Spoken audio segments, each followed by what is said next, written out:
Hey, Pat Rigsby here, and I wanted to give you a few ideas for improving your fitness business. Now, this could obviously go in so many different directions, so I've narrowed this down into kind of like four different categories, right? I want to talk to you about how you can improve your marketing, how you can improve your sales, how you can improve your team, and how you can improve your client experience. So, first off, the first idea I want to give you about improving your business is with your marketing.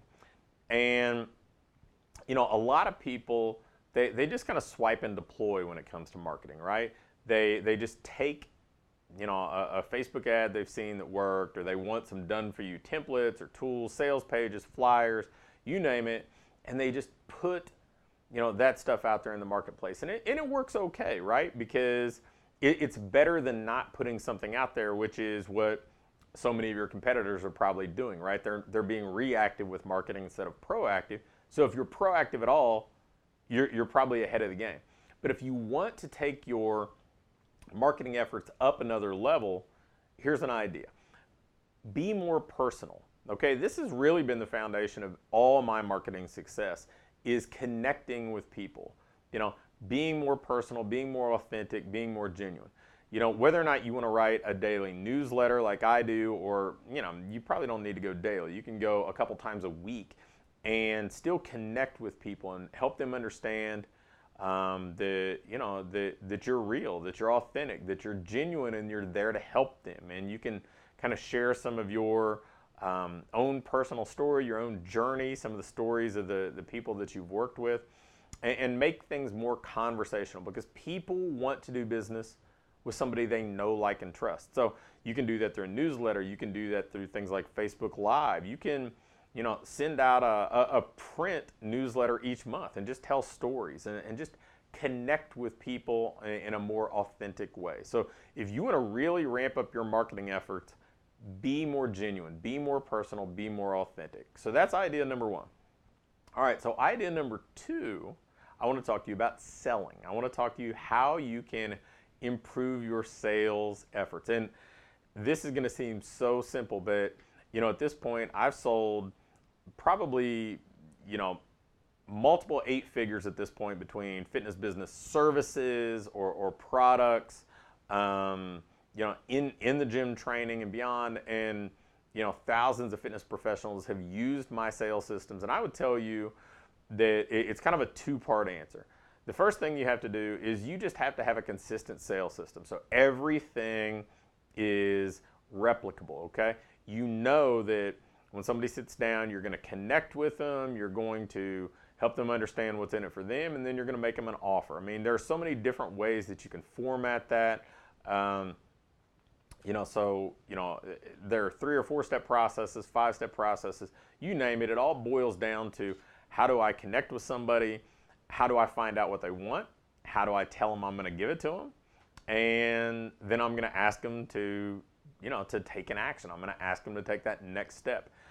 So as long as you're doing that, you have a consistent process over and over and over, and you're making sure that everybody gets that process. And it doesn't matter if you are, in just kind of a routine kind of downtime in the middle of the summer, and you're able to give somebody a lot of attention, or if you're in the middle of a transformation challenge and you feel like you're slammed, you're inundated with traffic.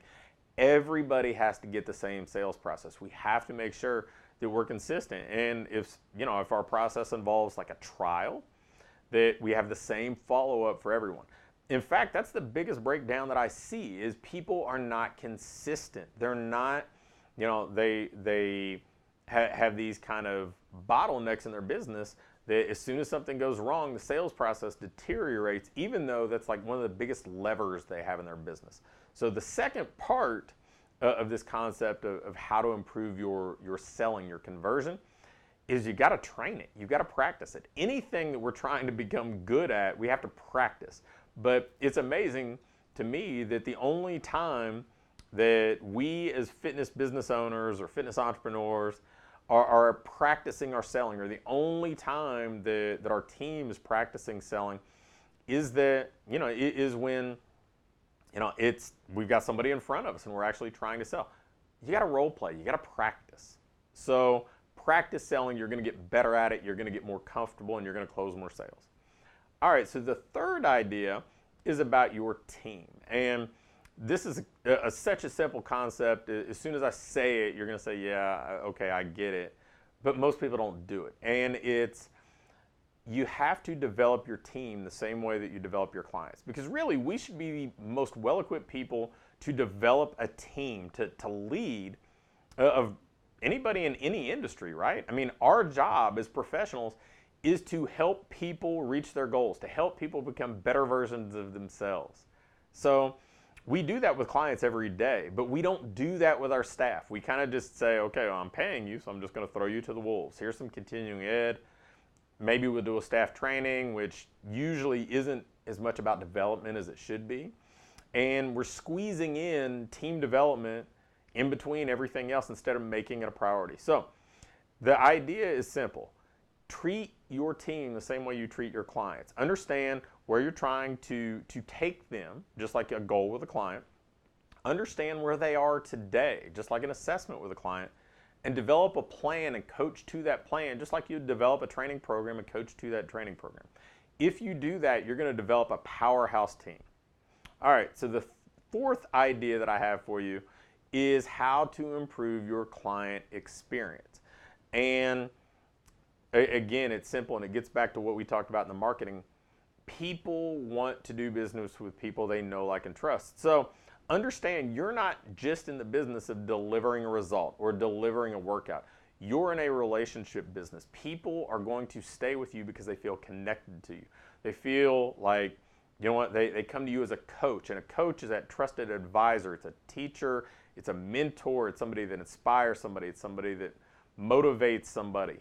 It's a problem solver. In some cases, it's even kind of a surrogate parent or a psychologist. So understand your job as a coach is to really make that person better each and every day. It's not just to deliver a workout, to make them sweat. It's not just to even help them lose fat, because that's not a benefit they're going to achieve instantaneously, right? Like, if somebody comes to you at the end of that workout, they're not going to tangibly see that much of a difference from when they started from a fat loss perspective. Yeah, maybe they hit a PR, maybe they performed a little bit better, but if they told you they want to lose 20 pounds, well, they're not starting a workout, at one weight and then ending a workout 5 pounds less, right? So we have to connect with them and coach them and lead and inspire them so that while they're there, there's that intrinsic benefit